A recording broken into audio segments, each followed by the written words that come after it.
We are officially a week from kickoff, and all the SEC schools have made their quarterback decisions.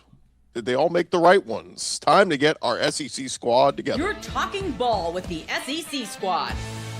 From Alabama to Tennessee, from Georgia to Oklahoma, from Auburn to Texas, it's the local experts of the Locked On Podcast Network bringing you scoops, breakdowns, and the most comprehensive preview of the upcoming SEC weekend.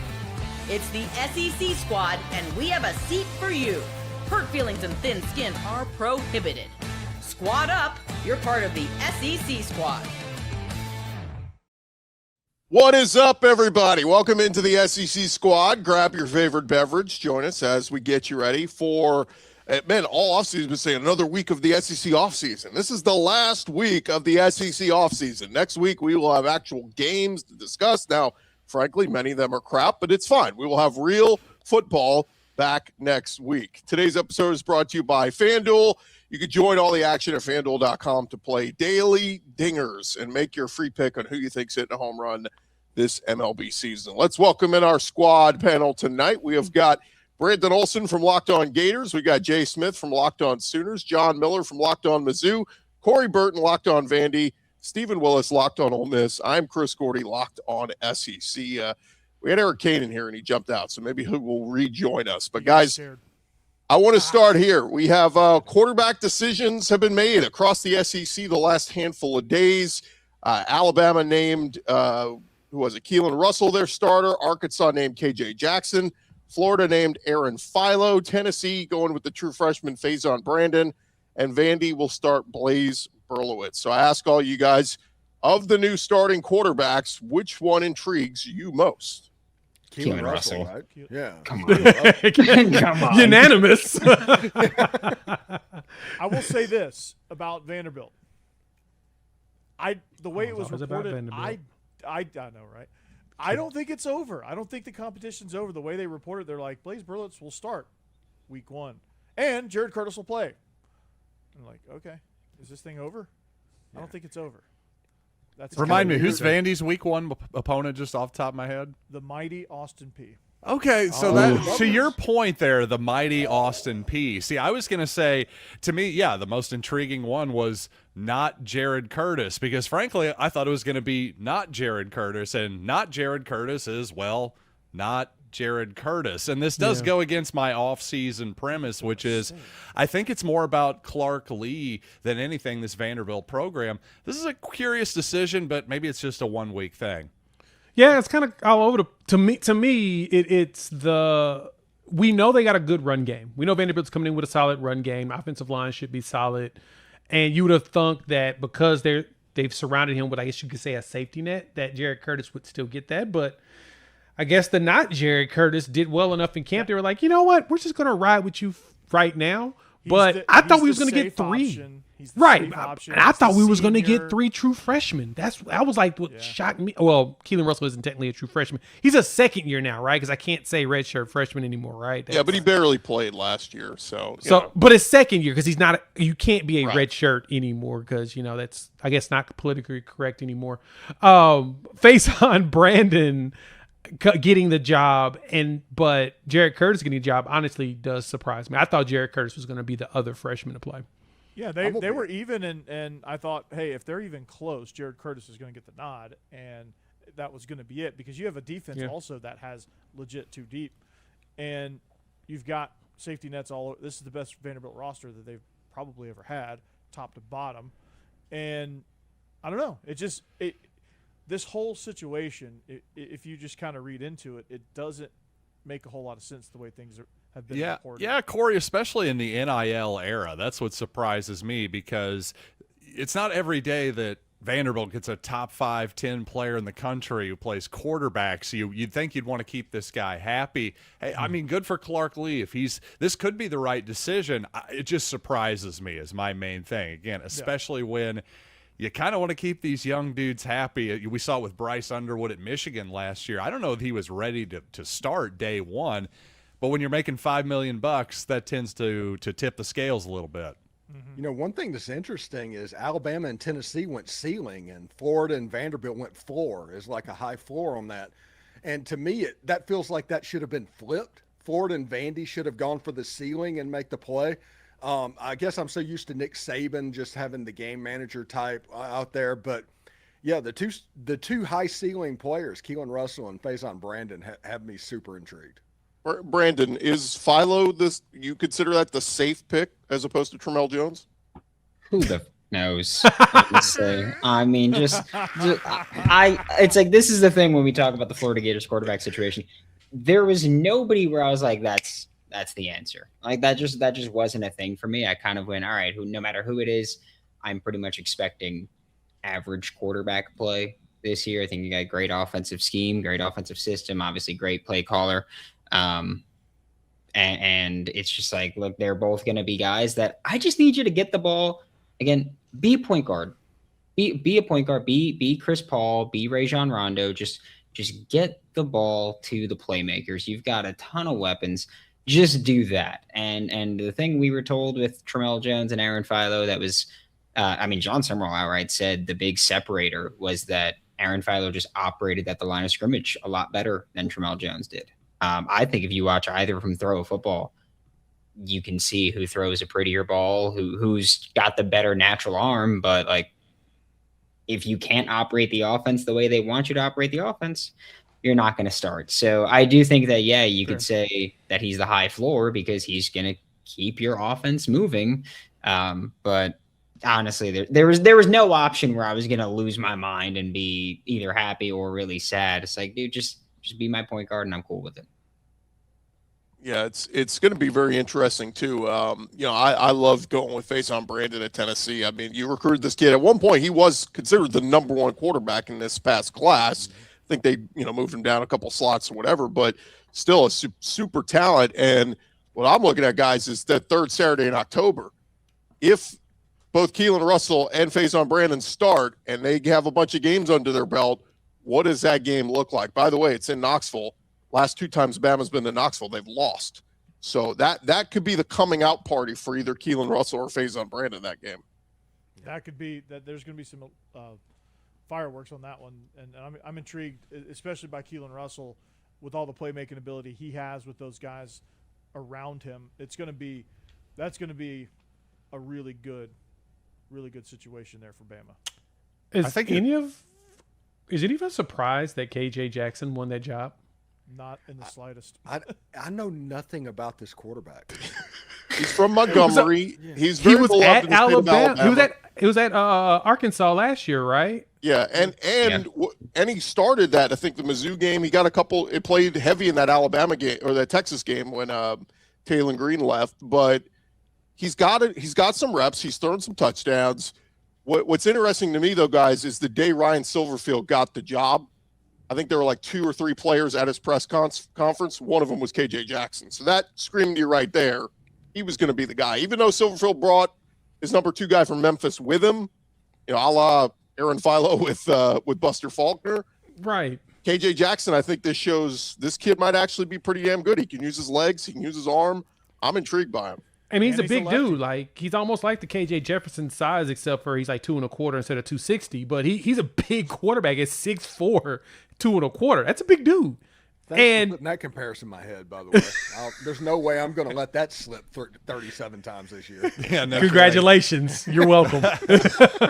I try to confuse as much as possible. But, no, I thought that was intriguing, though, because Silverfield brought his quarterback, and just like at Florida, I knew Philo was going to end up getting the job. He's been with Buster Faulkner. It makes sense, even though you probably want the more high ceiling guy because you're going to get the first year as a quote unquote mulligan.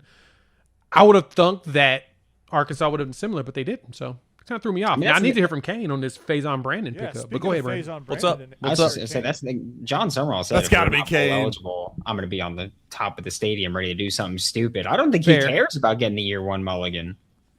Fair, and I do think that you all do end up being bowl eligible easily. I just think Summerall's a really good coach in that capacity. But I figured that at the quarterback, though, you would try to just figure out which high upside guy is going to be able to help lead you going forward. But same, Philo being young, Tramel Jones being young, I guess it just, I guess it don't matter, right? There is something. Yeah, in the 2027 finals. QB might not be on the roster right now. What'd y'all say about Faizon while I was gone? Yeah, We said awful. he was Posed the question, which quarterback intrigues you most of the guys who won Stinky. the job? Terrible. I would assume you would go with Faizon. Of course. I mean, it's the only answer here. Keelon Russell intrigues me a lot. Nothing about Philo intrigues me. Okay. Berlowitz, I mean, Corey, how long is Berlowitz going to start until they give it to Jared Curtis? Well, based on how it was reported, maybe one game because the competition I think is still going Yeah. a little bit. I think they just said Berlowitz, you're the front runner right now, so you're going to start game one. I think that's kind of where they left it. There's a That's lot of what intrigue there with schedule it, Faizon Brandon because, again, he is a true freshman. He's got all the tools, all the intangibles. I'm sure he'll be good. It's probably going to take a little bit to get there. Luckily, Tennessee's built. They've got a million athletes around him, a great offensive line, a good running back. So that's a good position to be in. I mean, I'm really intrigued with Keelon Russell. I think he's going to be a stud. Eventually, I think Jared Curtis is going to be good. But of course, he'll play in the opener as well. So that's kind of my pecking order when I look at the quarterbacks that were announced this week. Yeah, and Corey, Vanderbilt's schedule, it kind of slowly ramps up to like the NC State game. I don't understand why you don't just throw out Jared Curtis against Austin Peay. Yeah, it was the perfect ramp up to conference play. You had Austin Peay, Delaware, NC State, and then on the road at Auburn. And so I don't know. Like, there's Is it a reward? A reward for him sticking with it? I mean, this will be his third year at Vanderbilt, right? That. Yeah, I've heard that. He's a fifth-year guy, third year with Vanderbilt. He came over with Jerry Kill and Tim Beck, and I guess the separator. I guess we're gonna hear from Clark Lee probably about it, but hopefully soon. But he's the separator. I guess was just him pre-snap operating the offense, kind of the same exact scenario with Aaron Philo. I think it's mirrored that situation where you have the high ceiling guy with Jared Curtis, and then you have Blaze Berlowitz, which is the high floor, knows the system, all that good stuff, kind of like what Florida's dealing with Aaron Philo. I think it's Which very similar. I also just want to say that feels like the easiest, like, we can't even dispute you or debate you on that one. Is just like, oh yeah, the thing that nobody gets to see, that's what it is. So you don't even bother pushing back. I know he throws a better ball, but the things you can't see, that's what it is, which might be accurate, but it just the feels like separator came during the closed periods, because during the open periods and everything that was reported was at worst neck and neck. But everything I saw, everything I read, was Jared Curtis was the best. It's almost like this is baseball, and they're trying not to start his service time clock too For real, soon yeah. or something. I mean, it really doesn't.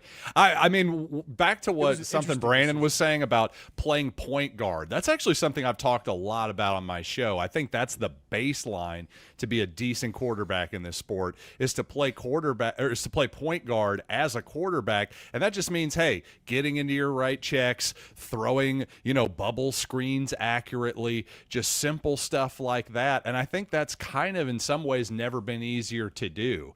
How do you separate yourself from that? And I think Jared Curtis is the kind of guy who clearly has the talent to do that eventually. I just don't let's think he was doing start it that clock consistently. now. To me, if I'm Vanderbilt, let's start that clock now. Let's see what we have, give him that experience, and then maybe by next year, heck, we'll be a player again. Okay, we spent way too much time talking about the Vanderbilt I quarterback. totally didisagree with you. We spent the perfect amount of 6 time. and 6. You could Can I ask More. Brandon a question More in time. segment 2?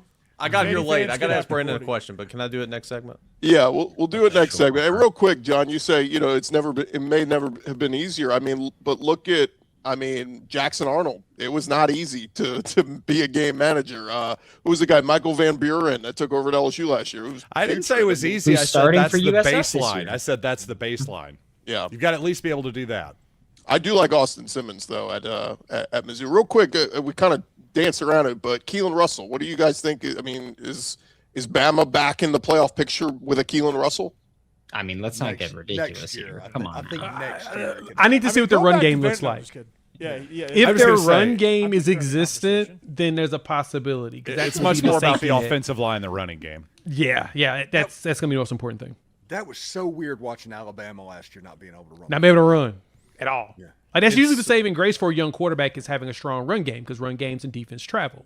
They didn't have that last year, and so the question's going to be, if they can run, if Where they do they if they find can't run, Keelon Russell's going to be in trouble. I think Keelon Russell can run. they like his legs. I think Fair. that's why, because Austin Mack would have been the safe pick. He's been in that system going on 4 years. So, which is wild. So is he hitting the portal? Where's he ending up next year? Missouri, y'all picking him up? No, we got Austin for one more year. Come on. Let the fair former point. offensive coordinator go. all right, when we return, I'll pose the question: what, in your opinion, is the biggest question for the SEC heading into this season? We'll discuss that coming your way next.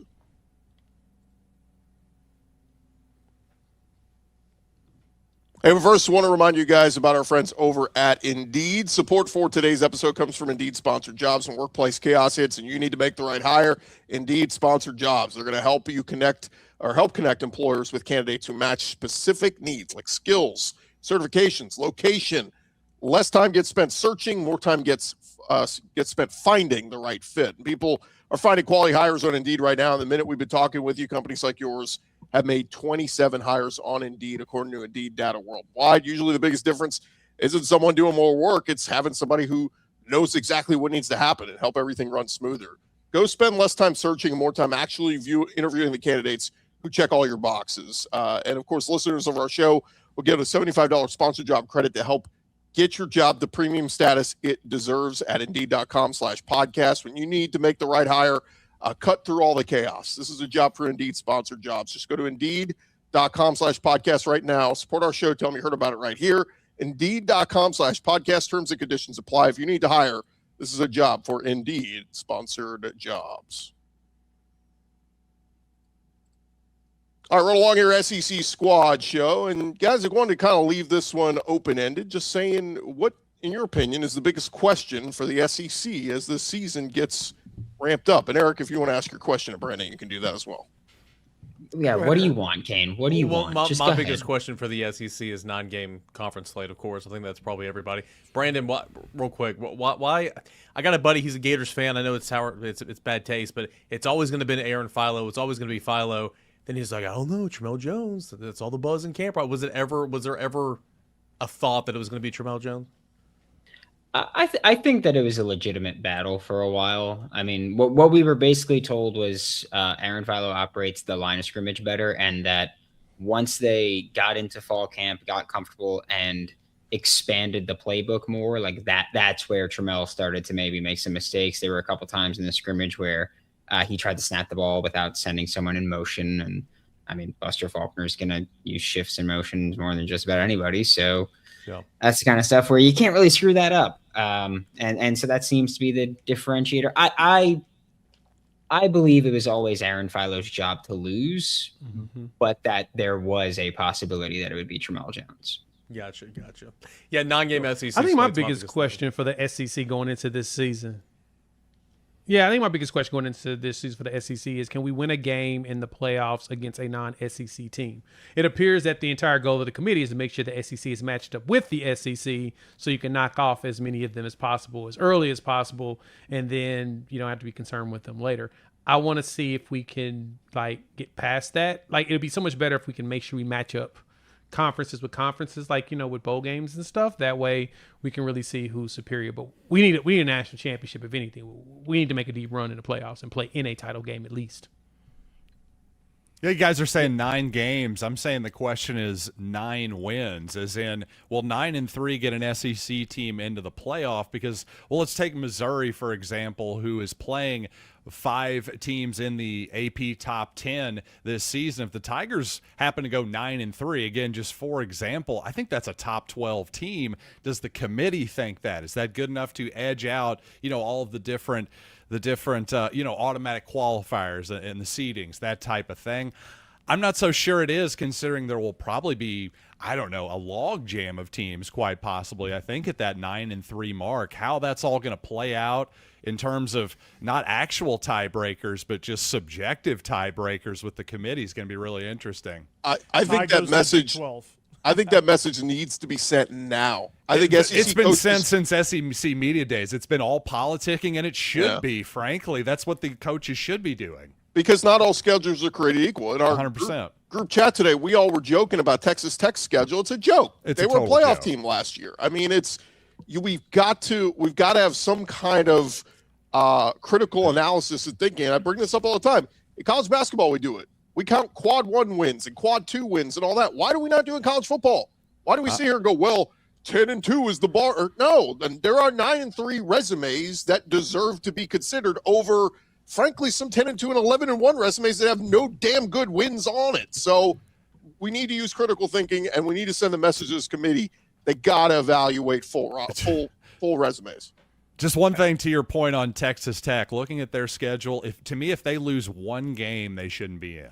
If they go undefeated, let them in. One game, they're out. With that schedule, that's just my opinion. They'll still be a conference champion. I know, but I'm just saying in terms of if there happens to be another Big 12 champion who has one loss or whatever it is, and they're tied with whatever it is, I'm saying don't let Tech in. That's all. Well, to Gordy's point and everything, my question is the non-conference games by the SEC in September.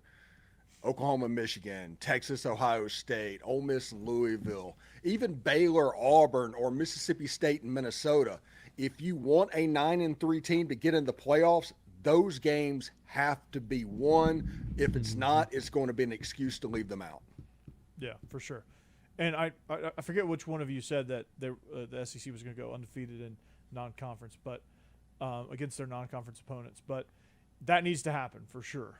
And if they're going to do it, if they're going to bring their dominance over the rest of the conferences and get that narrative back, that's going to have to happen. Every single person, Vanderbilt included. So it's going to have to be across the board, make a statement with this 9-game schedule. And then if a 9-3 team gets in from the SEC and they happen to just go on a run and win it all, like let's say Oklahoma is that 5th team in at 9-3 and they go on a run, that'll make a huge statement for playoff. And that will probably get the playoff expanded quicker than anything. Yeah, the counterpoint is that if you're a 9-win SEC team and you make it into the college football playoff, you better not get your ass kicked in that first game. Just that will do nothing but fuel that fire. So you better not get your ass kicked. Well, I guess the question is, do we want that to happen to where they say, you know what, 12 is the perfect amount. We should keep it at 12. Or if they make a run and be like, oh, we got to expand this thing. We can't be doing this. We need more teams to knock off these other 9. We got to let other 9-3 teams get the opportunity to do the same thing. Which one do we actually want, though? So I kind of don't want it to be more than 12. Well, I think the group of 5 we've learned should only get one. I mean, James Madison and Tulane last year was an absolute joke. We'll get one charity case. All right, it's the holiday season. Let's push the brakes on Tulane there, Gordy. Okay, let's. I was waiting for the defense to come in. I like Tulane too, but it is nothing but a charity case. I mean, no. You're talking about his coach right there. You got to leave his coach alone. Yeah. So anyway, I feel like we need to make this. And by the way, I saw somebody said we should just limit this to the 2 best teams from all the best conferences. And I said, why would you do that? And his argument was, well, like in baseball, it's the best team from each division, and then maybe a wild card or 2. I said, but in MLB, everybody plays one another. Like, it's a more level playing field than college football is, right? Like, Look at Texas Tech's schedule. They don't test themselves at all. So it's not a level playing field. Right. Just because you win the crappy Big 12, I don't know. I guess, you win the Big 12, you punch your ticket. But still, like, I just feel like there needs to be earning to get into this. We're looking for the best teams, not, you just won your division, so you're in. Like, we want the best teams in. No pressure, Alex Glesh. Beat the Big 12 team. Yep. Please. I mean, that's. Yeah. They got a stud Florida quarterback they got to beat first. So, I mean, they play Baylor first. That's right. That's where. That's where DJ Lagway is. I'll tell you what. You want to beat him? Just put 8 dudes in coverage. He'll throw it to you eventually. It's as simple as that. Just put 8 guys in coverage and go, and it's yours. Don't worry about it. Well, they're playing against Auburn's defensive coordinator, and he's not going to put 8 men in coverage ever. They're bringing the house. 8 men in the box. Yeah, Durkin's going to engage 8. Engage 8. He's bringing the house every time. I love it. Yeah. He's the dude on Madden that's spamming engage 8. Will we have a player from the SEC represented at the Heisman finals? That's a good tease. Let's talk about it when we return here on Locked On SEC Squad Show. All right, Jay. I charge for that.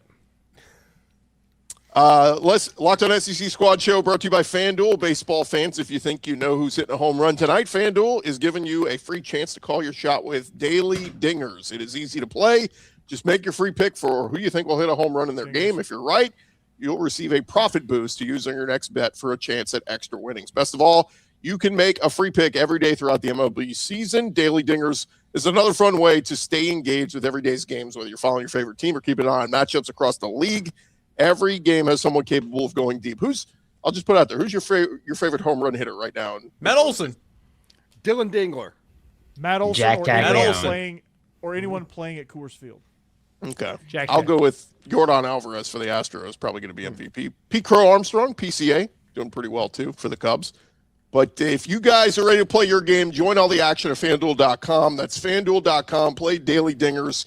Make your free pick on who is hitting a home run, play ball, and swing for the fences over on FanDuel, an official partner of Major League Baseball. All right, fellas, as we wrap things up, we did our predictions last week, but I don't think we touched on Heisman. So we'll go around the horn. Who's winning the Heisman this year? By the way, keep in mind, ESPN, their top 100 player list they just put out a year ago, they pointed out Fernando Mendoza was not even on that list. So that's how far off Fernando Mendoza was. And I think Travis Hunter, same thing. Nobody saw that one coming. So keep that in mind. The last couple Heisman winners were kind of off the wall. Yeah. Steven, we'll start with you. Well, mine's obvious. Everybody knows. Come on, dude. But I mean, You should have skipped him. You should have said it for him. But I will say this: it is really cool that Ole Miss put Trinidad and Keelon in Times Square and in the Las Vegas was pretty Sphere as part of that. So that was pretty cool. But I think Trinidad, if Ole Miss wins 10 games, Trinidad's going to be in New York. Corey?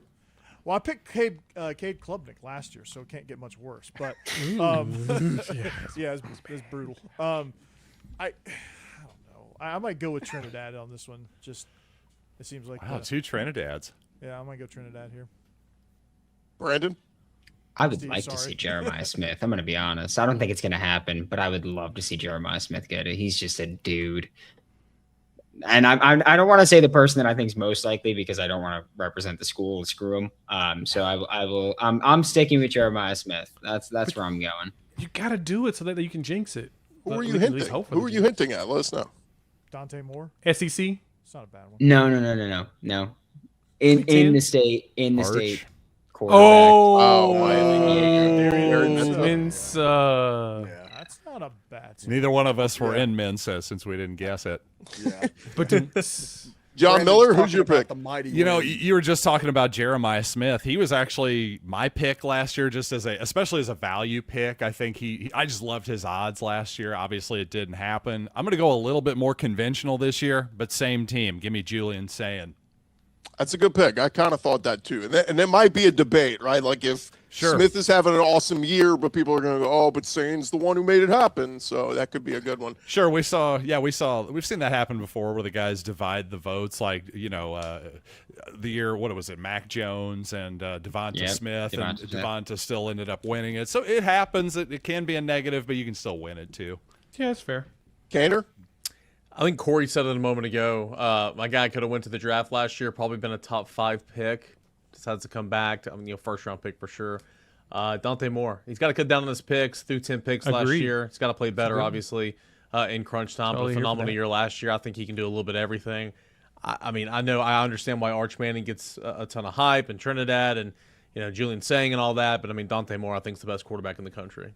No Faizon Brandon a la Johnny Manziel? Like, No, he'll be SEC Freshman of the Year for sure. Freshman All-American. Okay. So all right. we're good. Jay Smith, who you got? Man, I want someone from the SEC to win it. I don't know if they're going to get enough love because there's so much anti-SEC rhetoric that's out there in the world. Rhetoric. I really could totally see, though, that John Dante Mateer. Moore gets it just because everyone purposely doesn't want an SEC player to get it. Ooh, bias do y'all against the SEC. I love it. Yeah, they're Do anti. y'all believe the rumors out there that Arch Manning has been struggling this fall? Yeah, 100%. If that ball wasn't tipped, I think we should find the backup. That was at a this duck, point. yeah. Come Part on. of me, though, guys, thinks that's manufactured because what did we do? A year ago at this time, it was all hype. It was all building him up. I think It was Sark's stinky. trying to temper it to go, yeah, he really hadn't been that sharp. You know what I mean? Temper it so when he's awesome, everybody goes, oh, my God, look at this. Yeah. He didn't respond well to praise. Maybe if I just dunk all over him for everyone to see, then maybe that'll toughen him up. Yeah, this kid sucked. He was terrible in practice. He threw nothing but wounded ducks all over the place. Yeah, we tried the praise. Let's just neg him the whole time. Yeah. See, if we just say he sucks, then he has a good year, then we can say, you know what? Look how great of a year he had. You guys thought he sucked.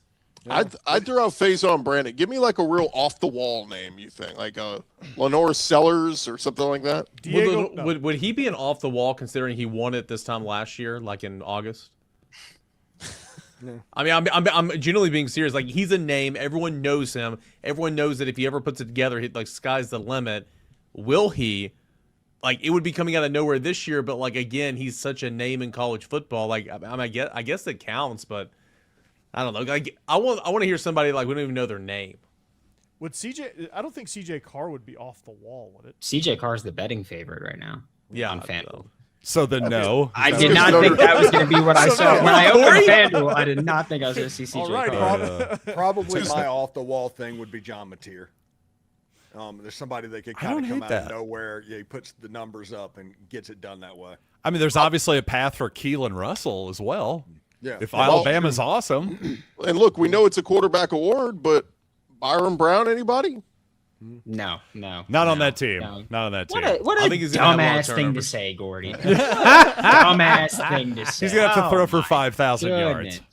Gee, I you think might he's as going to be well said exciting. Cade I think he's Klubnik going to at rack that up the point. stat sheet, but I also think he's Who going to would have a pick ton of Cade turnovers. Klubnik? I mean, Yeah, who the hell would do that? And Wait, I'm also- just noticing All that right. Bo Jackson is 100 to 1. Man, this NIL portal thing's really Yeah. getting out of control. Could Holy be cow. a Bojack. Bo knows how- Also, Malachi Tony is somebody that could That's pop. off the wall. He I was like that awesome. one. Yeah, he was awesome. Miami being the best They're team in pretty that loaded. state. Yeah. I thought that Mekhi Hughes was going to win it like a year or so ago when he transferred to Oregon. I was like, man, that's going to be the running back that's probably going to be the nope. I guess maybe Keewan Lacey could end up just cannibalizing Trinidad and taking it as a running back. Like I would I like to think see a there's a- back get it. That would be Gordy's great. going There's a with real Thomas chance they Castellanos. split, though. Yeah, They split that's it. true. All right, a couple people are going to get mad at me. What about DJ Lagway? Somebody's got to win the Big 12. Come on. I don't think so. That was my You know what? greatest. That was the You may best say- troll let's of say all Julian time. Lewis. That was the best troll. I was Drew gonna say, Mestamaker. How about that? Houston with Mestamaker. Willie Fritz, Connor Wegman, the former Aggie quarterback. He could He's have still a big playing? year. Yeah. Drew Mestamaker, he led the nation in passing said last that year. one, I mean, yes, he's that in the Big 12. There's a possibility he could do it. I saw the other day that Max Johnson's still playing college football. Yes, he is. Wow. Is he really? Georgia Yes. Southern. You're 9? It feels like. We need to do a list of best SEC quarterbacks who are starting elsewhere. I saw Dylan Lonergan got a job, former Yes. Bama quarterback. I mean, At it's BC? Isn't he at Is he BC? Haven BC, Jackson right? got a job. I don't know where Yeah, at, though. I Boston didn't read With the Bill article. Bryant? North Texas. I just read it. Yeah, Taven Jackson in North Texas. Yeah, he left Indiana, and he goes to Indiana early in the season, if I'm correct. So a revenge game for him via proxy. Yeah, that's actually a good one. Yeah, he's not very good.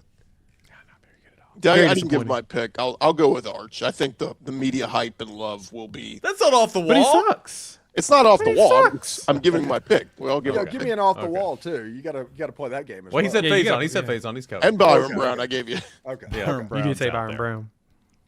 That one is off the wall. Yeah, it's like I'm tone deaf when it comes to Byron Brown. I just don't even hear that name. Jeez. Well, let him prove all the naysayers wrong. Zach hasn't been on with us for a while. I'm going to fight for Zach today in Auburn. Yes. What about Gunnar Stockton? Where does he fit into this whole thing? That's a good one. You Nate could say Frazier. name anybody you want because we're talking about Byron Brown and DJ Lagway. Name anybody you want. Marcel Reed. Gio Seriously, the problem Lopez. with Gunnar Stockton Gio is- Lopez is my off the wall pick. To win Gunnar the just Heisman. doesn't There you doesn't go. play in the offense to get the counting stats. Yeah. And even if they go undefeated, people will be like, "Well, it's just the team around him." That's just going to be Yeah. the narrative, whether it's true or not. With I'm Gunnar. gonna tell He'll you get that right touchdowns. now. He just won't get the yards to get him there. Yeah. Gunnar will have 12 rushing touchdowns this year. Count 'em. 12. That's not going to be enough. Wow. He needs 20 at minimum. That's a lot. 20. He needs 20. Well, that's the thing about it. If you look at the way the Heisman has been done every year, it's been a guy that puts up absurd numbers usually on a team.